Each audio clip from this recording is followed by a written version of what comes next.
ভাই পানি হইব? হ্যাঁ ভাই আছে, কিন্তু 2 লিটারের কয়টা দিমু? ভাই একটাই লাগবো, ওই জায়গায় একটা বুলা অ্যাক্সিডেন্ট পড়ে আছে, ওর মাথায় পানি দেওয়া লাগবো, একটু তাড়াতাড়ি দেন। তো ভাই তাড়াতাড়ি লাগবো, অ্যাক্সিডেন্ট হয়ে পড়ে আছে। তো ভাই 2 লিটার পানির দাম 600 টাকা লাগবো। 600 টাকা মানে 2 লিটার পানির দাম 40 টাকা, আপনি 600 টাকা চাইতেছেন কোন হিসাবে? ভাই পড়ছেন বিপদে, আর আশেপাশে কোনো দোকানও নাই, পানির দাম তো 600 টাকা হইবই।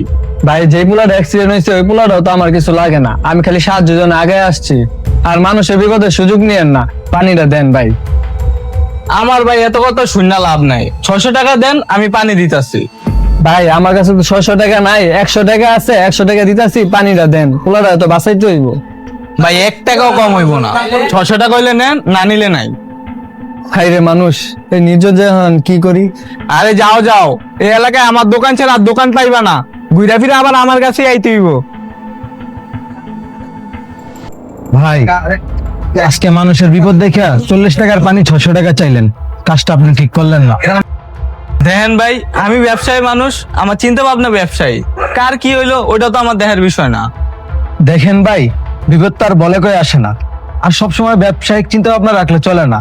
মানুষ হয়তো মানুষের পাশে থাকতে হয়, আর আপনি 40 টাকা পানিটা ব্যস্ত তো আপনার লাভ হইতো।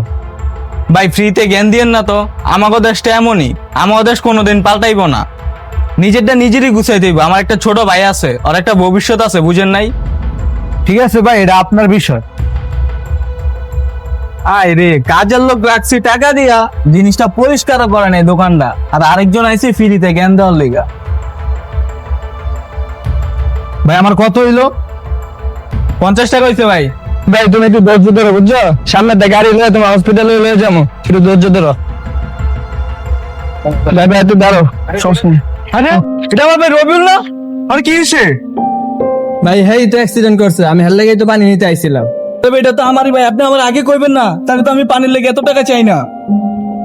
ভাই নিজের ভাই থেকে পানি ফ্রিতে, আর অন্য ভাই হলে 40 টাকা পানি 600 টাকা, আপনারা পারেন না ভাই। ভাই এখন খুব খারাপ লাগতেছে তাই না? ধরেন ভাই এটা অন্যেরই ভাই, কারো না কারো তো ভাই, কোনো না কোনো মায়ের তো সোনার টুকরা না ভাই? আর কি যেন বললেন ভাই, দেশটা বদলাবে না? ভাই আপনি আগে নিজে ঠিক হন, দেখবেন দেশ অটোমেটিক চেঞ্জ হয়ে গেছে। আচ্ছা ভাই যাওয়া রইছে, এখন লন ওরা তাড়াতাড়ি হসপিটালে লই যাই। আসুন সব ক্ষেত্রে ব্যবসায়িক চিন্তা ভাবনা বাদ দিয়ে মানবিক দিকটা আগে তুলে ধরি। আর মাইলস্টোনের দুর্ঘটনায় আমরা দাস শর্ট সার্কেলের মেম্বাররা গভীরভাবে শোকাহত। আল্লাহ তাআলা সবাইকে ধৈর্য ধারণ করার তৌফিক দান করুক।